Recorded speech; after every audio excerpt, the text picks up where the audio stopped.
시편 132편에서 134편 말씀. 여호와여, 다윗을 위하여 그의 모든 겸손을 기억하소서. 그가 여호와께 맹세하며 야곱의 전능자에게 서원하기를, 내가 내 장막집에 들어가지 아니하며 내 침상에 오르지 아니하고 내 눈으로 잠들게 하지 아니하며 내 눈꺼풀로 졸게 하지 아니하기를 여호와의 처소 곧 야곱의 전능자의 성막을 발견하기까지 하리라 하였나이다. 우리가 그것이 에브라다에 있다 함을 들었더니 나무 밭에서 찾았도다. 우리가 그의 계신 곳으로 들어가서 그의 발등상 앞에서 엎드려 예배하리로다. 여호와여, 일어나사 주의 권능의 궤와 함께 평안한 곳으로 들어가소서. 주의 제사장들은 의를 옷 입고 주의 성도들은 즐거이 외칠지어다. 주의 종 다윗을 위하여 주의 기름 부음 받은 자의 얼굴을 외면하지 마옵소서. 여호와께서 다윗에게 성실히 맹세하셨으니 변하지 아니하실지라. 이르시기를, 내 몸의 소생을 내 왕위에 둘지라. 내 자손이 내 언약과 그들에게 교훈하는 내 증거를 지킬진대 그들의 후손도 영원히 내 왕위에 앉으리라 하셨도다. 여호와께서 시온을 택하시고 자기 거처를 삼고자 하여 이르시기를, 이는 내가 영원히 쉴 곳이라. 내가 여기 거주할 것은 이를 원하였음이로다. 내가 이 성의 식료품에 풍족히 복을 주고 떡으로 그 빈민을 만족하게 하리로다.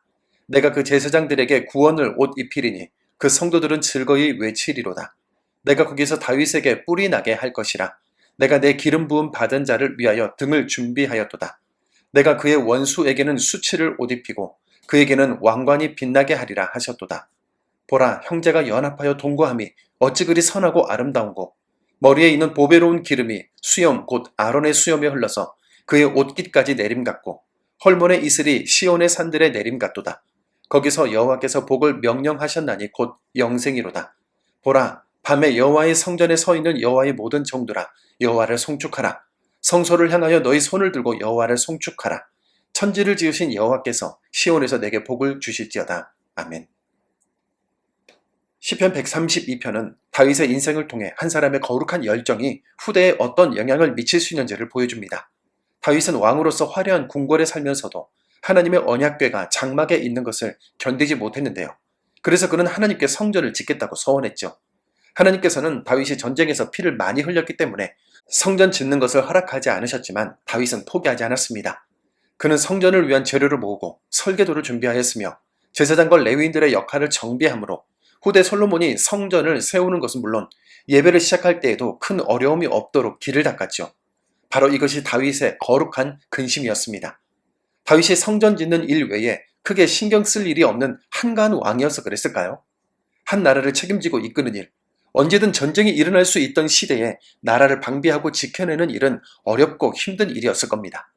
하지만 자신을 왕으로 세우신 하나님의 뜻을 세우는 것은 물론 이스라엘 민족이 하나님만 섬기는 나라가 되기 위해서는 무엇보다 성전 세우기가 중요했던 거죠. 오늘 우리는 자녀와 가정, 사업을 위해 수고하고 애쓰며 살아가고 있지만 하나님 나라와 그의 의를 위해 다윗과 같은 거룩한 근심은 얼마나 품고 있을까요? 모두가 잘 먹고 잘 살기 위해 살아가는 이때에 그리스도인된 내 마음 중심에 하나님의 자리를 얼마나 두고 있을까요? 하나님은 다윗의 열정을 기억하시고 다윗 언약을 세워주셨습니다.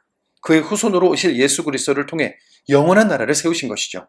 결국 한 사람의 거룩한 열정이 메시아의 언약을 통한 생명과 구원으로 이어졌고 이 땅의 교회에까지 전달된 것입니다. 시편 133편은 보라, 형제가 연합하여 동거함이 어찌 그리 선하고 아름다운고 라는 고백으로 시작하죠. 이 말씀은 단순한 우애를 넘어 하나님의 백성이 예배 안에서 하나 되는 모습, 즉 이 땅의 교회의 모습들을 노래한 것인데요.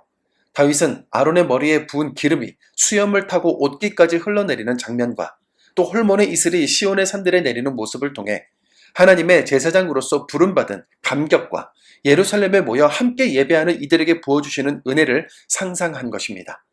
그렇게 시편 133편은 우리에게 도전합니다. 너희는 성령이 하나 되게 하신 것을 힘써 지키라. 마지막 시편 134편은 성전에 올라가는 노래들의 결론이라고 할 수 있는데요. 오랜 순례 끝에 성전에 도착한 사람들이 제사장과 레위인들을 향해 이렇게 외칩니다. 여호와의 모든 종들아, 밤에 여호와의 집에 서 있는 자들아, 여호와를 송축하라. 여기서 중요한 것은 밤에도 성소의 불이 꺼지지 않도록 지키던 제사장과 레위인들이 있었다는 겁니다. 오늘 본문의 시편은 서로 연관성은 없지만 다윗 한 사람으로 시작한 거룩한 근심이 온 세계와 열방으로 퍼져나가는 것처럼 느껴지는데요. 이 말씀을 우리에게 적용해 본다면 기도하는 나 한 사람을 통해 우리 가정과 가문이 변하고 우리 교회가 더욱 단단해질 것이라는 겁니다. 문제된 상황은 새로운 전환점을 맞게 될 것이고 위기는 넘어서게 될 것이며 하나님의 은혜는 계속될 것입니다. 한 사람이라고 해서 지치지 맙시다. 미약하다고 해서 주눅들지 맙시다. 주님이 허락하시는 작은 부스러기 은혜로도 은혜의 역사는 충분히 이루어질 겁니다.